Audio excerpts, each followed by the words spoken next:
le plafonnier du 14 mai 2012, la SAFER de l'Île-de-France nous a fait connaître qu'elle lançait un appel de candidature préalable aux attributions. Je rappelle que la SAFER a été chargée par les propriétaires de ces terrains de vendre l'intégralité des terrains, non seulement des terrains gagnés, mais des terrains de l'ensemble de l'Île-de-France, c'est-à-dire pour plusieurs centaines d'hectares, Gailly étant autour d'une cinquantaine d'hectares pour l'ensemble de la carrière, dont une partie d'ailleurs n'appartient pas à la partition. Donc le 28 juin 2012, j'ai écrit à la SAFER pour leur dire que nous avions décidé de poser notre candidature pour l'acquisition d'une partie du terrain. Le 22 août 2012, la SAFER nous a fait part de l'avis favorable du comité technique de la SAFER pour une cession à la ville de Gailly d'un ensemble foncier de 6 hectares, 33 acres, 84 centiares. Ce n'est pas tout à fait, après ça a été ajusté. Il y a une cinquantaine de centiares une cinquantaine d'arts qui ont été ajoutés, à prendre sur les parcelles cadastrées, etc. Donc, voilà. Puis, j'ai écrit au mois de septembre 2012 au directeur de France Domaine pour demander l'estimation du prix. Et ensuite, après avoir eu le prix de France Domaine, c'est par un courrier du 9 avril 2013 confirmé à la SAFER la volonté de la ville d'être candidate pour l'acquisition de ce terrain. Et nous avons défini avec la SAFER les modalités de ces acquisitions qui font l'objet de la présente délibération. Ces terrains vont être utilisés dans l'ensemble de cette carrière de l'Est, de cette ancienne friche industrielle, en liaison avec les communes de Montfermeil et de Chelles qui sont eux aussi propriétaires, de façon à faire une opération qui soit une opération équilibrée.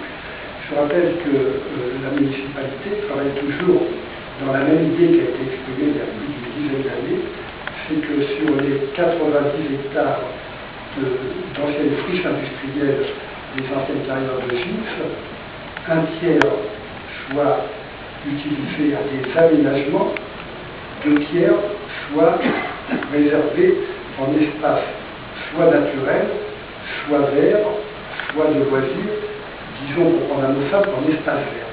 Un tiers pour des aménagements. Ces aménagements n'étant pas, bien entendu, obligatoirement des constructions d'habitat, ça peut être des aménagements de loisirs, de choses comme ça. Et donc on est toujours dans cette logique.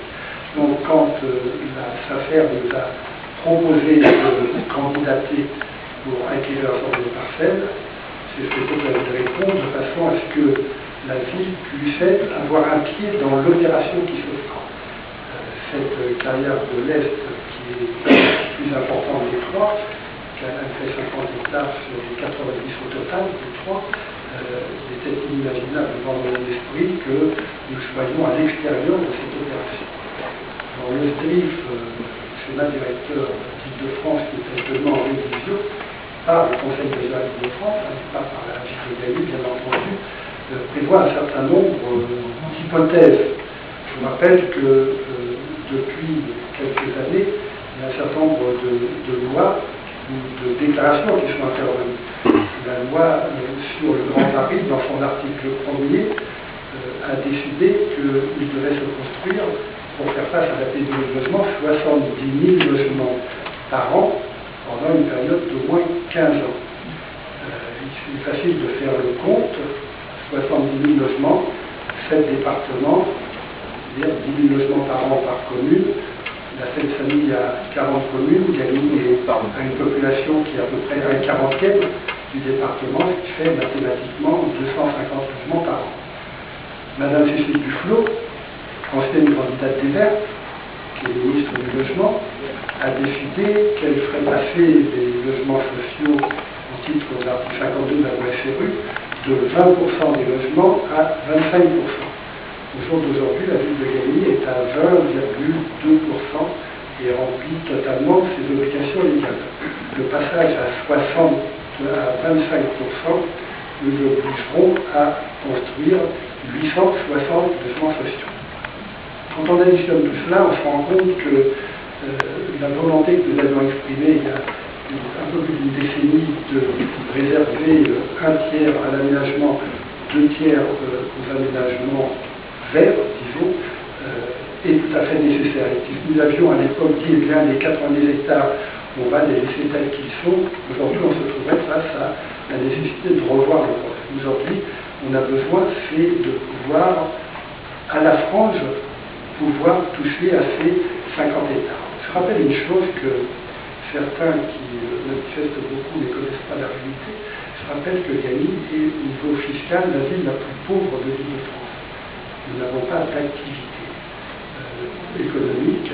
Gagny a été épargné, c'est à la fois une pauvreté fiscale, c'est une richesse au niveau de notre cadre de vie, et que nous avons besoin d'aménager notre ville un petit peu.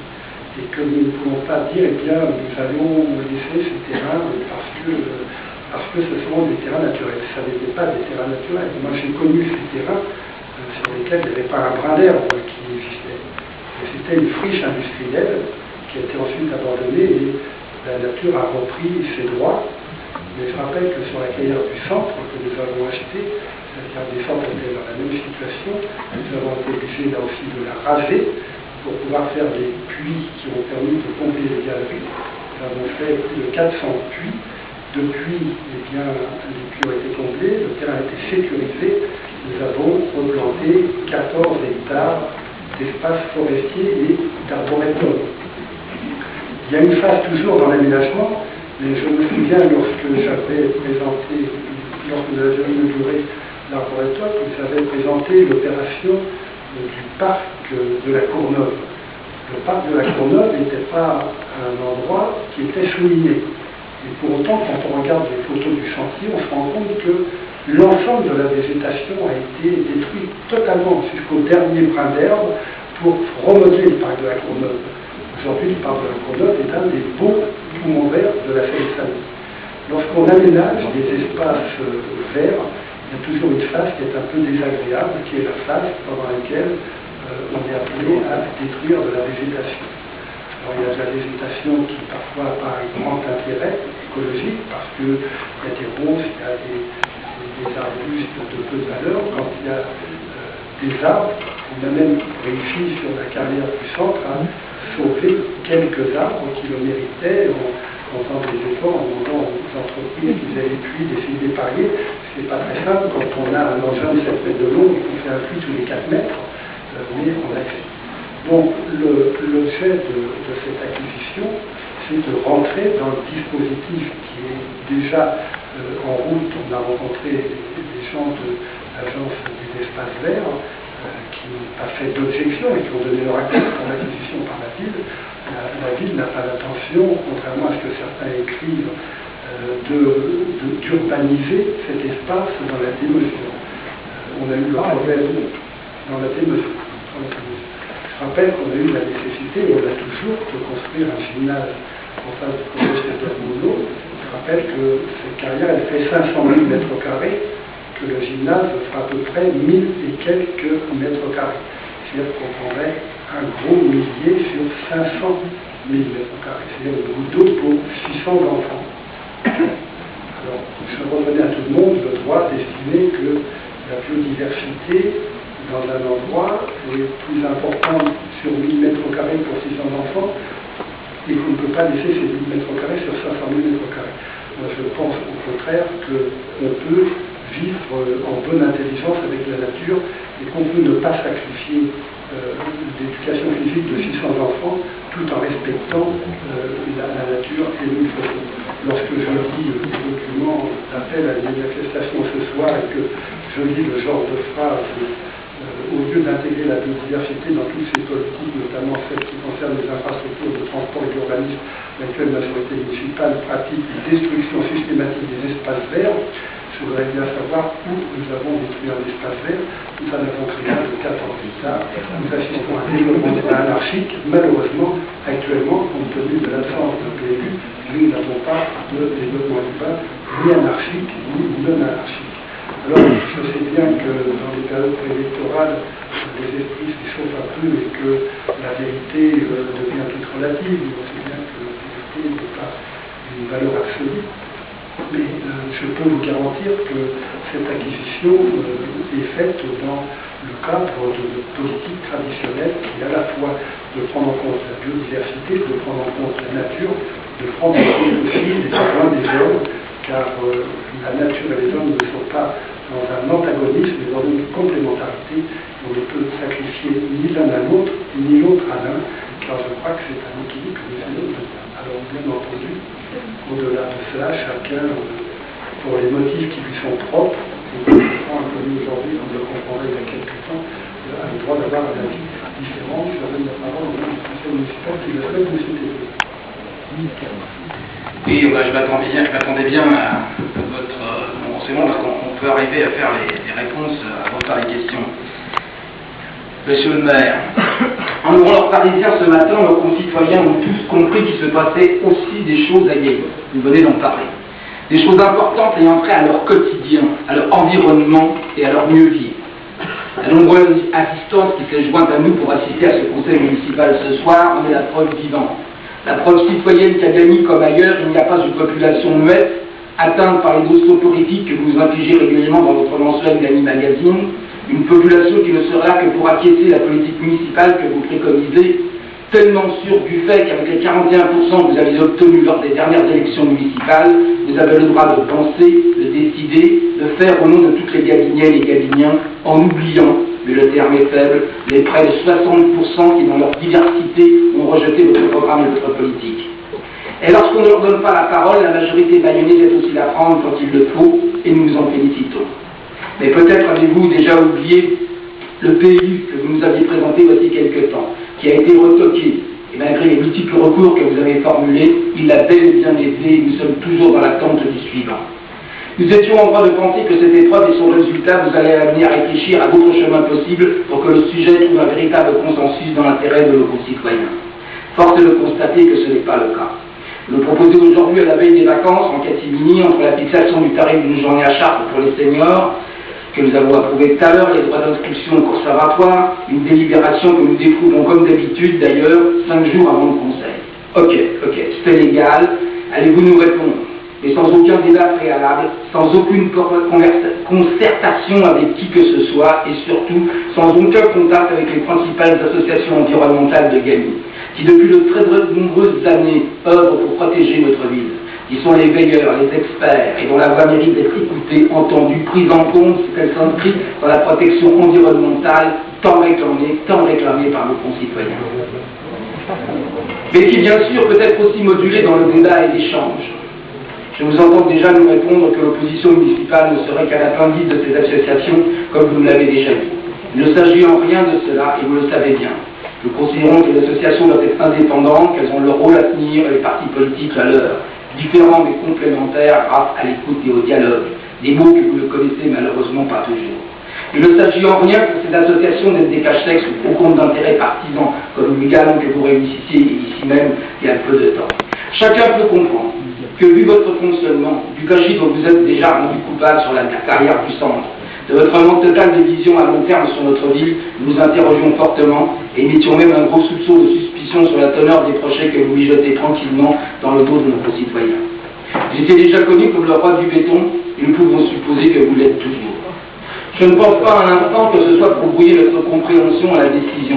Il était intéressant de nous joindre un plan de la délibération sans que nous soyons obligés de nous rendre en mairie pour pouvoir le consulter.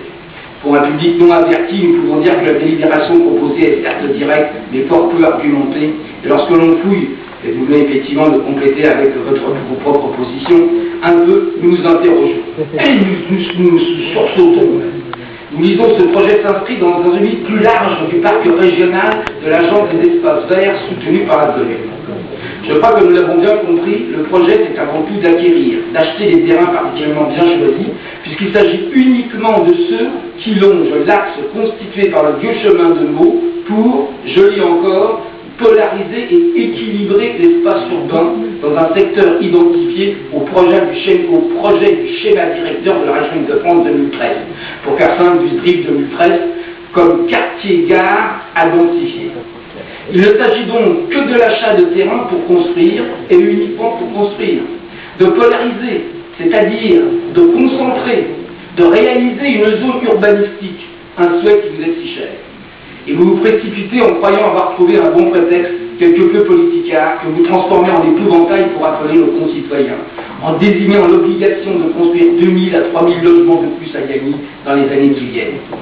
Cet achat, cette blessure à la nature, ne serait de la grande faute à la loi de notre ministre verte, Cécile Duflot, sur le Grand Paris.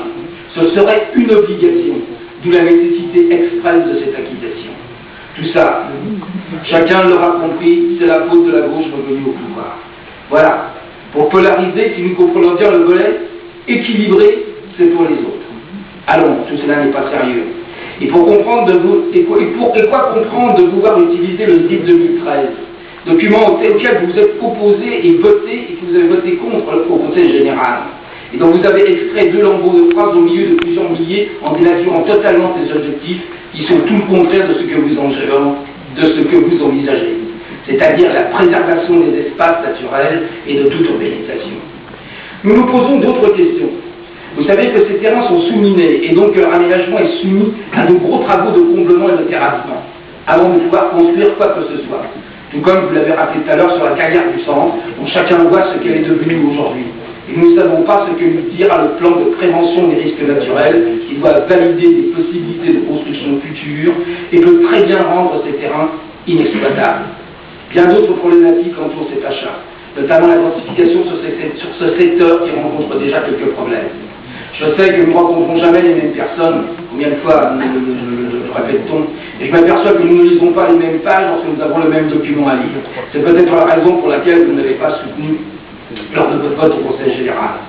Dans le DRIP 2013, nous y avons lu que le Mont-Guichet est maintenant classé en espace agricole naturel et de loisirs, que le schéma régional de cohérence écologique le classe en réserve de biodiversité, qu'une zone nouvelle à un intérêt écologique, faunistique et floristique est située à cet endroit et qui fait partie intégrante des trames vertes et bleues, et que tous les éléments devront être intégrés dans le futur, et que tous ces éléments, oui, devront être intégrés dans le futur PLU galinien que nous attendons maintenant depuis 18 ans, et qui prendra en compte, et qui pris en compte, sont autant d'obstacles pour la réalisation de vos projets. Nous avons déjà prévenu que vous preniez le mauvais chemin. Nous nous avions demandé de nous attendre, de nous entendre lors de la présentation de votre PLU. Chacun en connaît le résultat, retoqué. Apprenez que l'écoute, la concertation, le respect de la parole de ses opposants, que l'exercice de la démocratie républicaine tout simplement a parfois du bon et peut être aussi source d'économie pour notre collectivité. Dans notre ville, cela s'impose. Mettez en place des assises de l'environnement, que chacun puisse poser ses questions, ses interrogations, donne ses solutions pour construire un véritable projet écologique municipal dont chacun pourra se saisir. Nous le comprenons tous, que ce ne sont pas les dinosaures, le tableau de Maître Fleury au coin des rues et les 4 étoiles qui couronnent le fleurissement de notre ville, qui font une politique écologique environnementale. J'ajouterai avant de conclure que ce genre de sujet mérite aussi une réflexion intercommunale, et que malgré que vous n'y soyez pas favorable et que vous n'y voyez que les inconvénients, l'intercommunalité imposée va s'offrir à nous très rapidement et qui permettra d'ouvrir de nouvelles perspectives. Vous l'avez, je suppose, compris, le groupe radical n'apportera pas sa caution à l'achat de ces terrains pour la destination que compte en faire la municipalité actuelle. Je vous remercie.